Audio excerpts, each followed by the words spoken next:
आप संगम स्नान करने आए तो क्या कहें? देखिए, भारत आस्था का देश है, संस्कृति के लिए प्रसिद्ध है। अपने संस्कृति और आस्था के चलते ये विश्व गुरु कहलाता था और आस्था में कहीं न कहीं खलल होते नजर आती है आज के कुछ लोगों के द्वारा। वैसी परिस्थिति में ये संगम पर स्नान करके, संगम पर करोड़ों लोग जुट करके आस्था को दिखलाते हैं और दिखला करके भारत की संस्कृति को अक्षुण्ण रखने का एक प्रण लेते हैं। आ करके हमको बहुत अच्छा लगा। देखा कोई संख्या का शुमार नहीं है, अनगिनत है। कोई कुछ कहें, कोई कुछ कहें, लेकिन मैं कहता हूं कि अनगिनत की संख्या में लोग आए हैं और सब आस्था के चलते आए हैं। सनातन धर्म हमारा रहा है ऐसा धर्म जहाँ किसी प्रकार का भेदभाव नहीं रहा। कालांतर में आकर के मनुवादियों ने कुछ अपनी अपनी बातें कर दी है, लेकिन सनातन हमारा कभी नहीं कहा कि किसी से कोई विभेद करना चाहिए।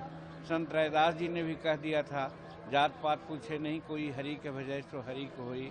हम समझते हैं वैसे संत शिरोमणियों के बात को और सनातन धर्म को अक्षुण्ण करने के लिए करोड़ों करोड़ यहाँ पर गंगा में डुबकी लगा करके अपने मन वचन कर्म से मानवता की सेवा करने के लिए, भारत का कल्याण करने के लिए यहाँ पर आए हैं।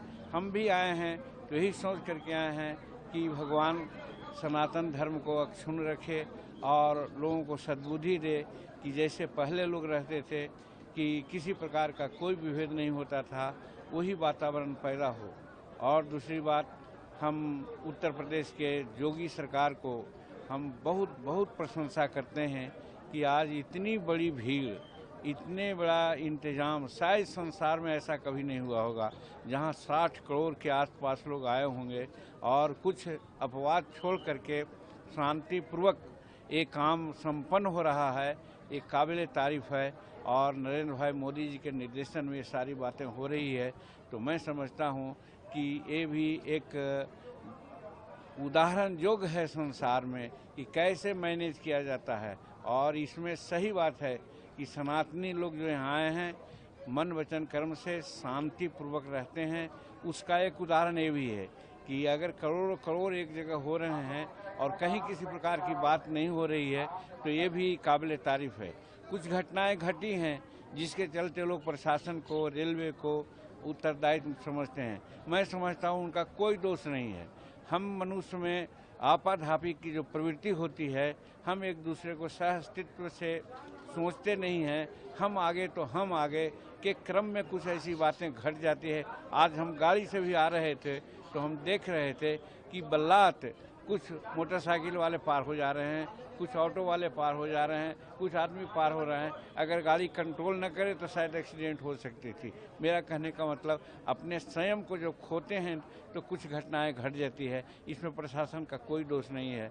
हम पुनः योगी सरकार को और भारत सरकार के नरेंद्र भाई मोदी जी को इन सब प्रबंध के लिए प्रशंसा करते हैं और संसार के लोगों को कहना चाहते हैं कि आप हिंदुस्तान के सनातन धर्म से सीख लो कि कैसे एक साथ करोड़ों करोड़ आदमी रह सकते हैं, जा सकते हैं, आपस में बात कर सकते हैं।